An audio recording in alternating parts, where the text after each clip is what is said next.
It has been said that no two sisters were ever less alike. One reserved and proper, the other lively and controversial. One the anchor of a commonwealth of nations, the other a figure searching for purpose in life. They grew up in a very, very different kind of world, a world of aristocracy, of deference, of people knowing their place. I think they were quite different from an early age, and they went on being different. I think they were both very sound people, both very committed in their different ways. I suppose that the Queen had so much more responsibility on her shoulders, and Princess Margaret didn't have those things to think about, so carved a different path through life. Queen Elizabeth II and Princess Margaret are among the most photographed women in history. Their every appearance followed by press and public. They are familiar the world over.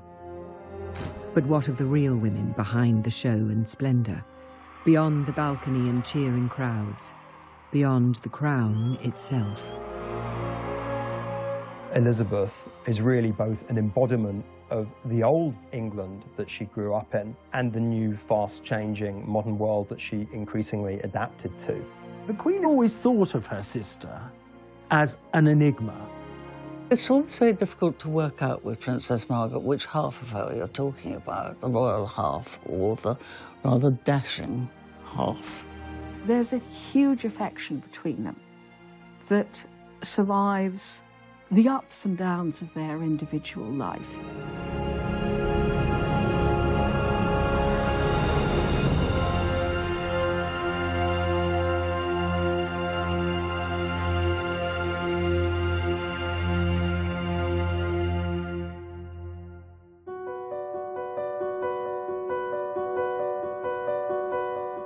The contrast between the sisters was there from the beginning. Elizabeth was born in the placid surroundings of London's Mayfair on the 21st of April, 1926. 4 years later, during a storm in rural Scotland, Margaret came into the world. Their parents were the Duke and Duchess of York, Albert and Elizabeth. Albert, or Bertie as he was known, was the second son of the King, George V. Elizabeth was a mature, rather serious child, with a love of dogs and horses shared with her grandfather, the King. Margaret, however, was a very different character. It very quickly became obvious that Margaret was the cheekier, the more humorous, the more mischievous of the two girls. Elizabeth was certainly by no means plain, but lacked her sister's quite extrovert qualities. Princess Elizabeth was quite a serious-minded child. She seems to have been naturally tidy, naturally orderly, but Margaret, from the start, was fun, she was vivacious. She was never corrected by her father, so she was something of a wild child. She was very precocious and got away with an awful lot. The Duke of York was used to say, "Lilibet is my pride and Margaret is my joy." And as far as Princess Margaret was concerned, he really couldn't take his eyes off this child. I mean, she was so beautiful that he couldn't believe that he'd created this glorious and beautiful child, and then he rather spoilt her. The princess's public life began early, and here we see her during a Scottish holiday, arriving with a family party at a Highland gathering. Neither girl was prepared for the lives they were to lead. As two daughters of a second-born prince, Elizabeth and Margaret had no expectations of being thrust into the international spotlight. With the Duke and Duchess of York, there was never any anticipation that they would succeed to the throne, and certainly never any expectation that Princess Elizabeth would come to the throne. It was, of course, always possible that George and Elizabeth would have further children, and a male heir would, of course, then leapfrog Elizabeth in line for the throne. So it was always a fairly remote possibility that she would become queen at her birth. The Duke and Duchess of York, us four, as the Duke called them, rather anticipated a cosy family life in the way that they were already enjoying. And they were a very natural family and a very loving family. It was the girl's uncle, the charming bachelor Prince David, who would be the next king. He was expected to marry and have children of his own, who would one day inherit the crown. Elizabeth and Margaret were set for a life of comfortable semi-obscurity. Until 1936, the year everything changed. Late on the 20th of January, King George V died at Sandringham. He'd been unwell for quite some time, and it went back to the Great War, when he was thrown from his horse while reviewing troops in France and suffered from chronic obstructive pulmonary disease and pleurisy. Now, that's a progressive condition, so it didn't get any better. The only witness to the king's final moments in this regard were his physician, and his physician claims to have administered a lethal dose of morphine and cocaine to ease the king's passing, believing as he did in a gentle adoption of euthanasia. It was also thought that it was far better that the king's death should be announced in the morning paper, the Times, rather than the slightly more down-market evening papers. Elizabeth and Margaret's uncle David was proclaimed king and became Edward VIII. But the new monarch had never wanted the crown. Indeed, he was terrified by the idea.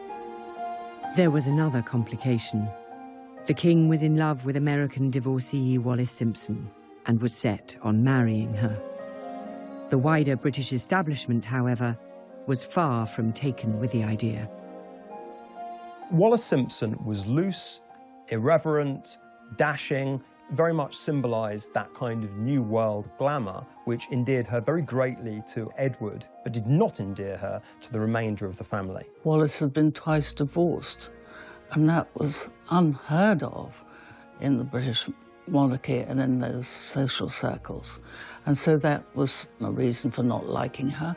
He very much actually didn't really want to be king. He may not have even been able to voice that, but unless he was even stupider than I think he was, he must have realised that nobody was going to accept a woman as queen with two husbands living. That was the problem. The secular head of state is also the supreme governor of the Church of England. He was about to go through a coronation ceremony that is very similar to the kind of consecration that a priest goes through. Anointed with holy oil, with water, it's a dedication. For such a clear hypocritical breach to exist as him marrying a divorcee would, especially in the context of these times, have been wholly unacceptable. I don't think he took at all well to being monarch. I think he didn't have the patience for it. His own grasp of detail, particularly in regards to the empire, particularly in regards to the industrial disputes which were enveloping the country, really left quite a lot to be desired. Indeed, it is said that George V predicted, rather darkly, that if Edward became king, he'd ruin himself within a year. A constitutional crisis was gripping Britain.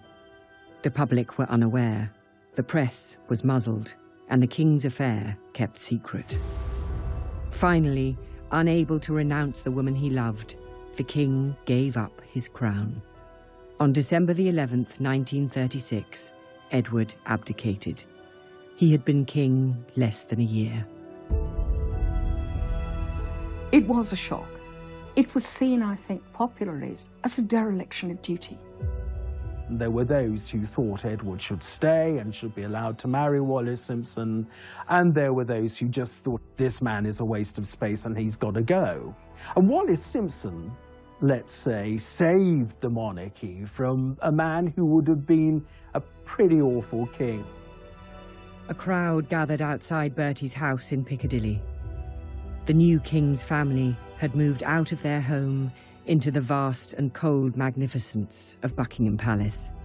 The lives of Elizabeth and Margaret were transformed. Elizabeth was now next in line to the throne. The training for her future role began at once.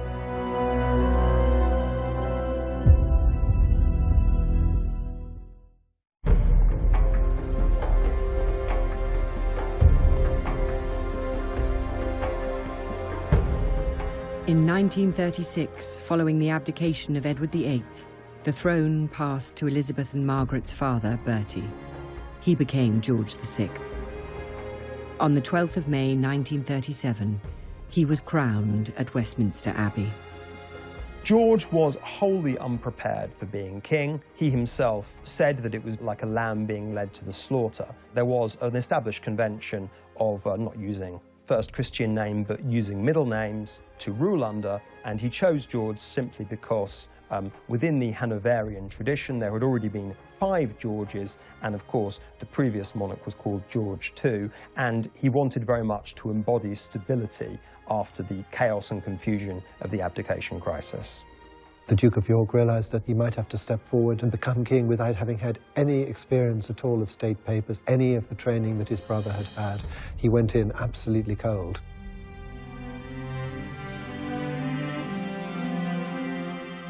King George would ensure that his elder daughter Elizabeth would be more prepared for the role of monarch. From 1938, she received private tuition from Sir Henry Martin, the Vice Provost of Eton College. Her father explained the nature of the official dispatch boxes that were the monarch's everyday duty. Margaret was excluded. The sisters' once identical upbringing was diverging. That expectation of being well educated does not extend to Margaret, who continues to be educated as a well-mannered, accomplished girl who was expected to go on and marry. So singing, piano lessons, French conversation become important, but not constitutional history, not the hard lessons of theology. They were still loving sisters with the same bond that they always shared.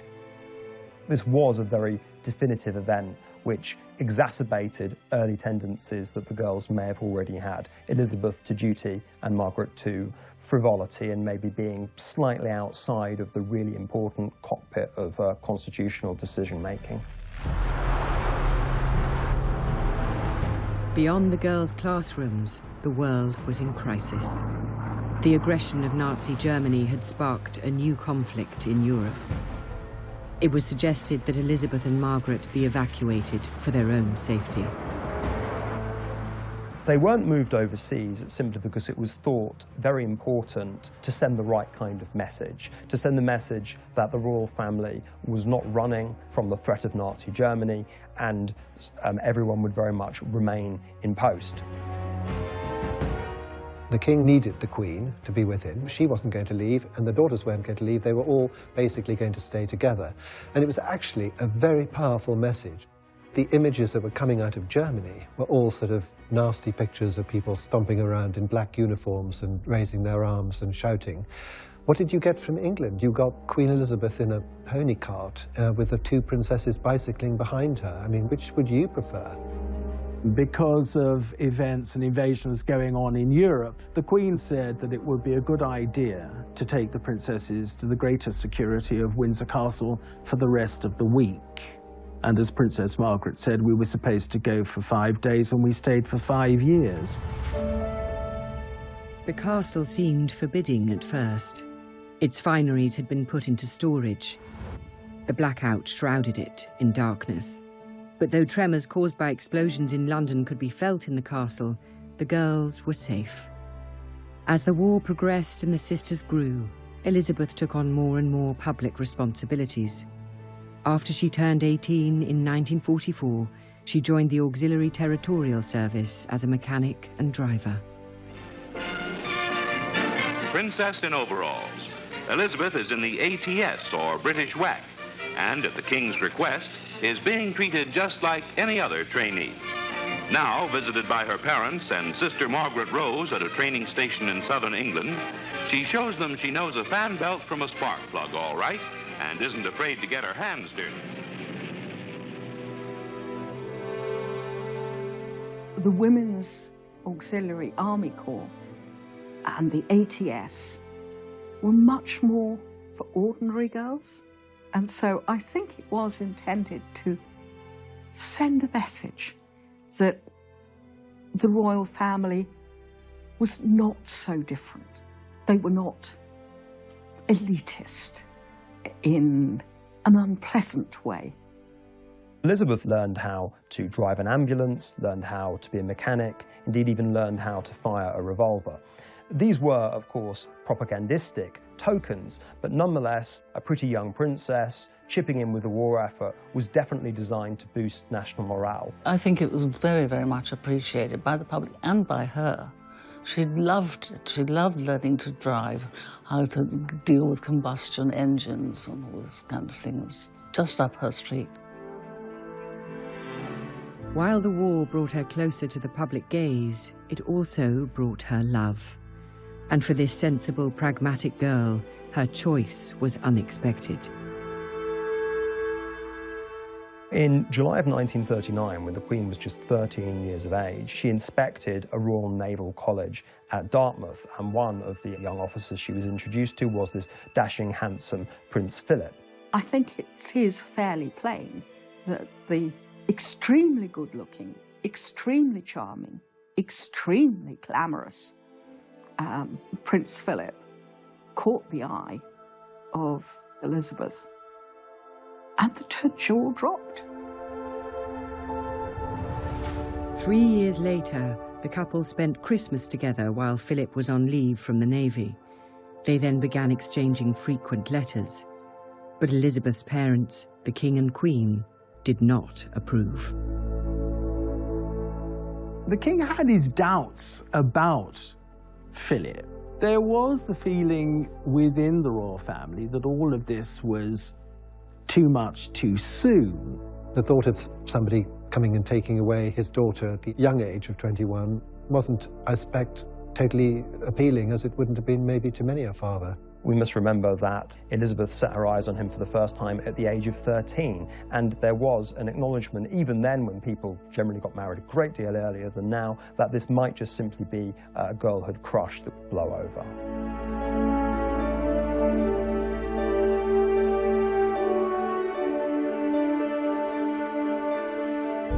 The King and Queen's resistance had been defeated. On the 20th of November 1947, Elizabeth and Philip were married at Westminster Abbey. Margaret was among the bridesmaids.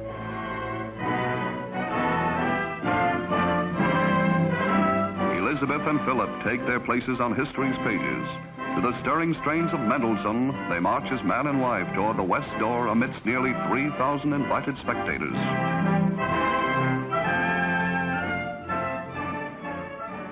The wedding itself was a very grand affair, a deliberately grand affair against this backdrop of austerity. Rationing was still on, if anything slightly more severe. She may have been heir to the throne, but she couldn't be seen as claiming special privileges. Though you have a lavish dress, it's by no means as lavish as other royal brides. The wedding was the first big royal occasion since the King and Queen's coronation 10 years before, and Winston Churchill referred to it as a flash of colour on the road we have to travel. The following year, Elizabeth gave birth to a son. Charles was born on the 14th of November 1948.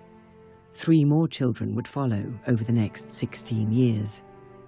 This meant Margaret was no longer next in line to the throne.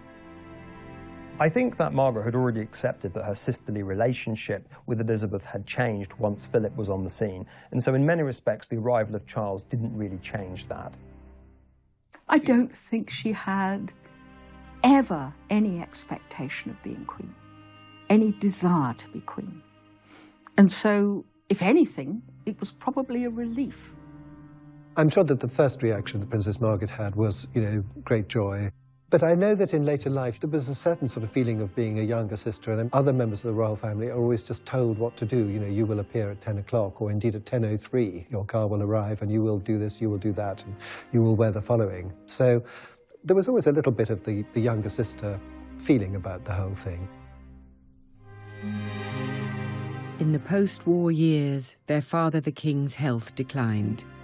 Both sisters took on more of his public duties. In September 1951, George VI had his left lung removed after a malignant tumour was discovered. The king was not told he had cancer, and the disease was not beaten. On the morning of February the 6th, 1952, the king died. He was just 56. Elizabeth was in Kenya when her father died, on an early rest stop in a planned tour to Australia. Elizabeth was always thought of by the king as being his protégée. Margaret was always thought of as being his pet, his light relief. And so when he passed away, both girls felt sad. Elizabeth felt sadness, then was overwhelmed by duty. For Princess Margaret, it was absolutely awful. She had lost a father that absolutely adored her, and she had no role whatsoever. Elizabeth had left Britain as a princess.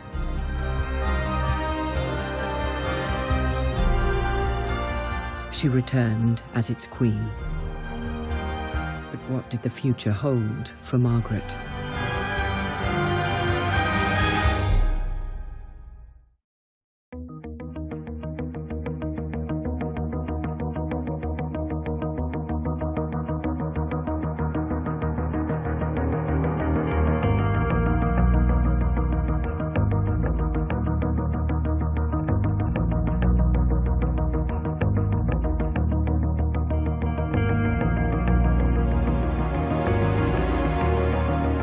The coronation of Queen Elizabeth II took place on the 2nd of June 1953. It was a lavish affair.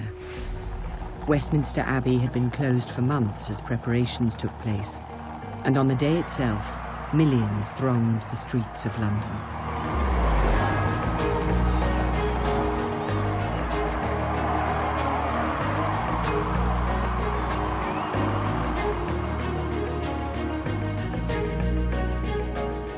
Westminster Abbey was transformed practically into a theatre, if you like, with galleries packed with 8,000 people. The coronation was to be an end to austerity. It was to inaugurate as the new Elizabethan age. It was designed really to reaffirm Britain's status in a post-war world which had been turned upside down. A very glamorous young queen was there to optimistically lead the British people into the future. I do remember Coronation Day quite well because my father had tickets for some seats near Admiralty Arch through the army. He was in the army.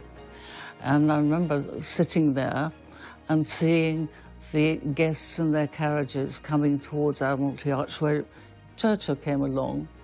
And I remember opposite us, his furious face sticking out of the window, glaring at the traffic jam in front of the arch. The coronation itself was the same ancient ceremony, unchanged for centuries. But there was at least one touch of modernity. It was the first to be televised. Not that many ordinary people owned televisions. Britain was still mired in post-war austerity. Some goods were still rationed 8 years after the defeat of Germany. And on the international stage, Britain was declining as an imperial and military power. Nevertheless, the nation celebrated.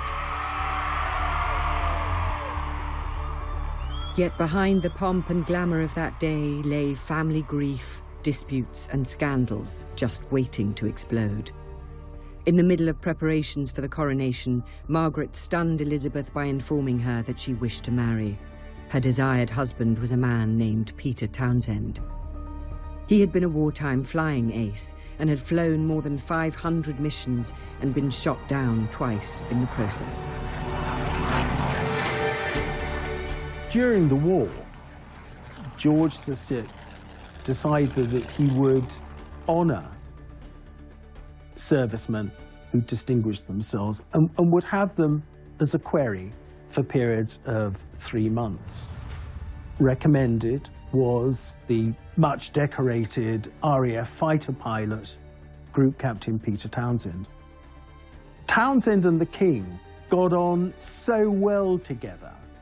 It is said the King referred to him as the son I never had, that the idea of a 3-month period in waiting as a query just went straight out of the window. After the King's death in 1952, Townsend's job disappeared, but the family did not wish to lose him. He was invited to join the Queen Mother's household as controller, a role he accepted. All the girls at Buckingham Palace and all the girls that were around the court rather took a fancy, took a shine to this guy. But the one who really fell in love with him was Princess Margaret. You can understand, perhaps, at that moment, having lost her father, she turned more to him than was perhaps advisable. He was there when her father died. Part of the inner circle of royal aides and servants who helped to comfort Margaret. After all, Margaret was devastated by her father's loss. This was a man who'd been close to, who'd been liked by her father. He was also, like her brother-in-law, a hero, and people liked heroes. It was still an age when we built heroes up. Townsend was 16 years older than Margaret and recently divorced. While these facts did not trouble Margaret, others were less happy. Well, there was opposition to the relationship for one simple reason, that he was already married, and he had a wife and he had 2 boys. Divorced people not really allowed to have a social life. And I think that sadly, that was what happened. He was quite a bit older than her, but I don't think that would have mattered. Under a law of 1772, all members of the royal family had to have the sovereign's permission to marry.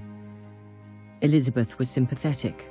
She could see the love between the couple, but she asked Margaret to wait until the coronation was out of the way and everything had settled down. Margaret left the meeting with her sister feeling hopeful.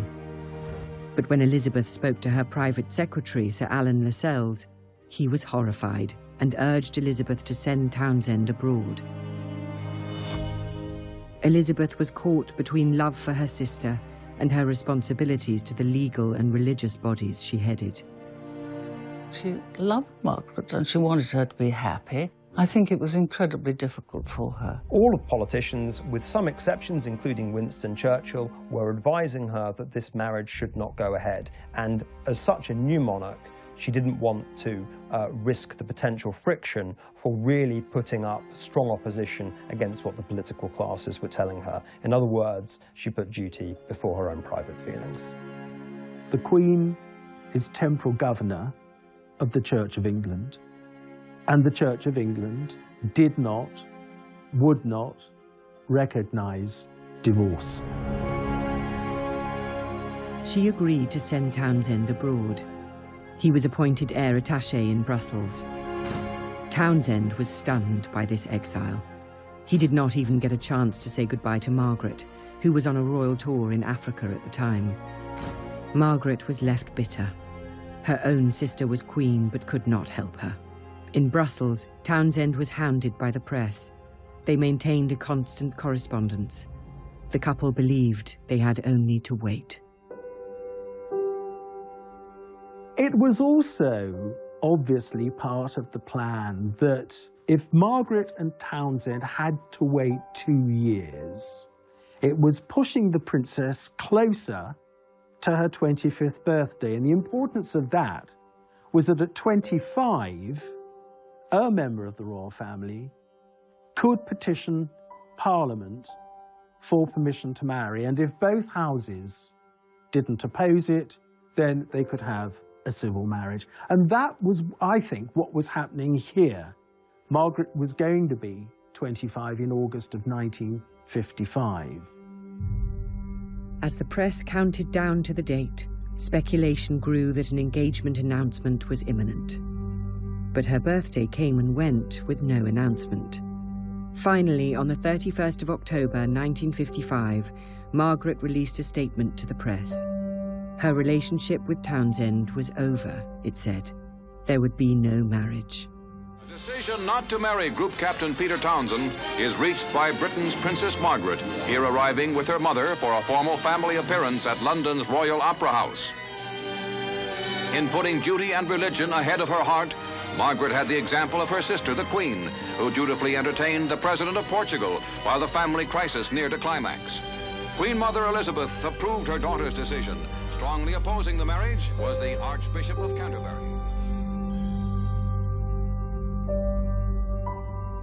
The traditional interpretation has always been that the Prime Minister and ecclesiastical figures really threatened Margaret with the withdrawal of her royal allowances and her HRH if her marriage with Peter Townsend went ahead. The government of the day, under the premiership of Anthony Eden, had actually done something of a U-turn. Far from opposing the marriage, they had paved the way for Margaret and Peter Townsend to marry if they still wished to do so. A formula was found which would have meant that she could have retained her status as princess. We now know that Princess Margaret, had she wanted to marry him, would have lost nothing but her place in the line of succession. They really didn't want to create a martyr of Princess Margaret where her own personal desires were paired off against the establishment. It was not government pressure that had ended the relationship between Margaret and Group Captain Townsend. The truth was far simpler. Contained in the files released by the National Archives is a letter that Princess Margaret wrote in private and in secret to Anthony Eden. The crucial point of her letter was that she said, "It is only by seeing him that I can properly decide whether I want to marry him or not." The crunch is obviously that she had decided, and he also, no doubt, had decided that their love was no longer strong enough for them to marry. If Elizabeth hoped her sister would find someone more suitable, she was to be disappointed.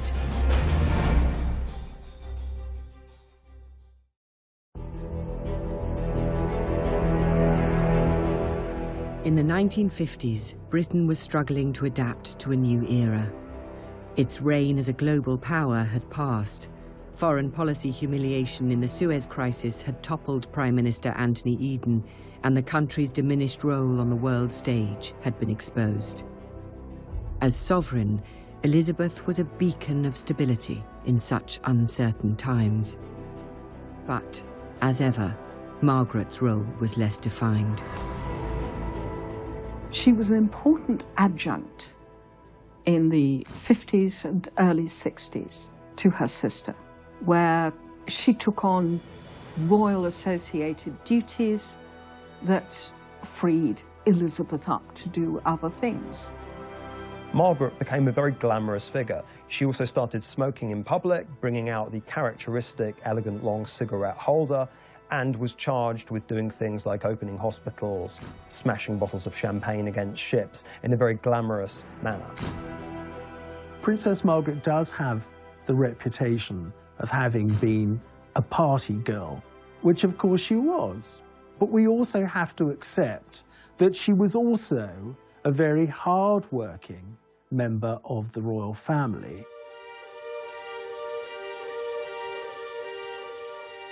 In 1957, Margaret became president of the new Royal Ballet, a reflection of her lifelong passion for theatre and the arts. Nevertheless, she was nearing 30 and still unmarried. In 1959, Peter Townsend wed a young Belgian woman, with a striking resemblance to Margaret. Just months later, the princess surprised many by announcing an engagement of her own. Anthony Armstrong-Jones was not the usual royal match. He was from a wealthy background, Eton, then Cambridge, but he had no fine title or lands. He was a photographer. Margaret was really enjoying the fruits of some of the major social changes starting to appear in this era. She was starting to keep very non-aristocratic company, quite bohemian company. Lady Elizabeth Cavendish gave a dinner party in February 1958, which Tony Armstrong-Jones was one of the guests. And Princess Margaret had never met him before. I think the influence of Anthony Armstrong-Jones was really to introduce her to normality. She was smuggled on the back of a motorcycle, disguised in a headscarf and dark glasses, to Armstrong-Jones' rented flat in Rotherhithe Street. The princess said that it was the most romantic setting, and this was their bolt hole. It had a bay window overlooking the Thames. You looked to the right and there were the docks, and you looked to the left and there was a bend in the river, and you saw Tower Bridge and St Paul's Cathedral beyond it, and at high tide, she said, swans would look in. Their relationship was kept secret, so the country was stunned in February 1960 when Princess Margaret's engagement to the photographer was announced. Their wedding was in Westminster Abbey on the 6th of May 1960. It was the first royal wedding to be broadcast on television. Millions tuned in around the world. I think as a sister, Elizabeth was very happy that Margaret had been able to find a man she loved. I think as Queen, even though Armstrong-Jones was not ideal, was not a society man at all, he was, given Margaret's status as a rebel, really about the best that they could hope for. Princess Margaret at that time was hugely popular. Everything she did made news. Everything she wore made news. So when she married, this was an occasion of great celebration. Everybody was frightfully pleased with the sort of glamour of the wedding. And Princess Margaret looked wonderful, and he was a talented photographer, and it all seemed very modern and just how it should be.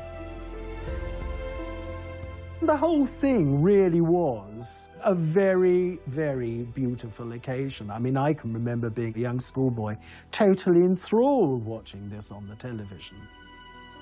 Despite the excitement of that day and the two children born in the years that followed, the marriage soon became troubled. Mutual infidelity, drugs, and alcohol strained the relationship to breaking point.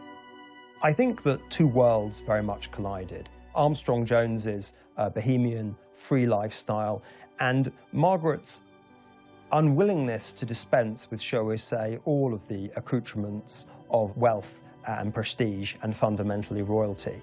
It was a very curious relationship, and although she was a princess and he wasn't a royal, I think that he had the upper hand. And as things got worse, he was better at being nasty than she was. Within 3 years of them having married, the cracks were already appearing. The British press, with the emerging tabloids and the red tops, were becoming much, much more hungry for scandal and also, crucially, much more prepared to print scandal. Margaret was always the sort of go-to person for a royal scandal.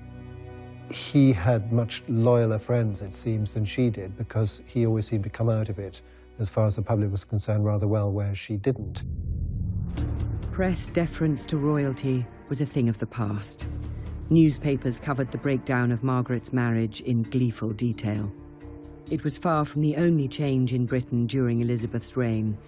By the time of her Silver Jubilee in 1977, old class divisions and social taboos were fading. The British Empire had transformed into a commonwealth of independent nations. The crown, Elizabeth, was the thread tying them together. As she guided the monarchy and nation through crisis and triumph, her sister Margaret was left without a role. She may have been an icon of the 1950s and 60s, but as the decades passed, her star waned. Like her father, Margaret was a heavy smoker for much of her life. Like him, she would suffer the consequences. From the late 1980s, her health began to decline. After several severe strokes, she died on the 9th of February 2002. She was 71. For the relationship between Elizabeth and Margaret, there was this bond of love between them that had been there from the time Margaret was born to the day that Margaret died.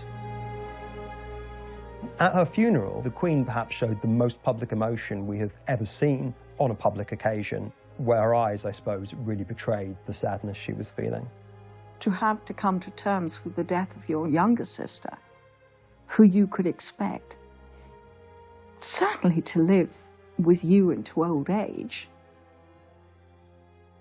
is very hard. When the princess died, that was quite a blow to the Queen, followed, as it was 7 weeks later, by the death of her mother. She is said to have said her biggest nightmare would be losing her mother and her sister. And that, of course, is what happened in 2002. Princess Margaret's life, though privileged, was a sad one in many ways. Margaret was a flawed and often troubled woman. She did not have her sister's weighty responsibilities, but nor did she have the certainties. I think that what Margaret did was really stretch at the limits of what it was acceptable to do for a woman in her position. This, I think, created a precedent and also much more breathing space for future younger royals to enjoy, even in the celebrity infested world that they inhabited, something more approaching normal lives. If she had a few tiresome aspects, well, who doesn't? I would actually say she was probably a pretty supportive member of the royal family. She did do her bit. On a day-to-day basis, her life was very full. She had very interesting friends. She went to the ballet, she went to the theatre, she read books, she was alert and interested in things. She loved music and wasn't boring. She, too, helped to modernise the monarchy, to bring it into what at that time was the 20th century.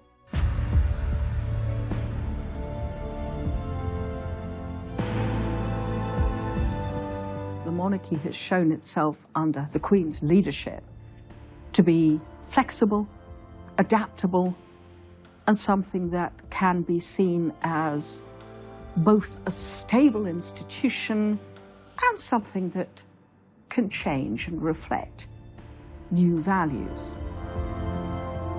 I think more than anything else, for Britain's own conception of itself as a post-war nation, she was definitive. She has been criticised, her family have been deeply criticised, and by just being herself and keeping going and being straightforward, it's absolutely paid off.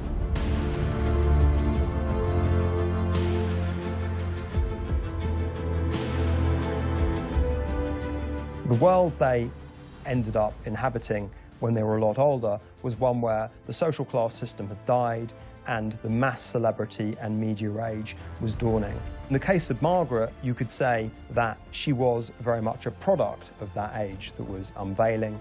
In the case of Elizabeth, she managed to be its architect.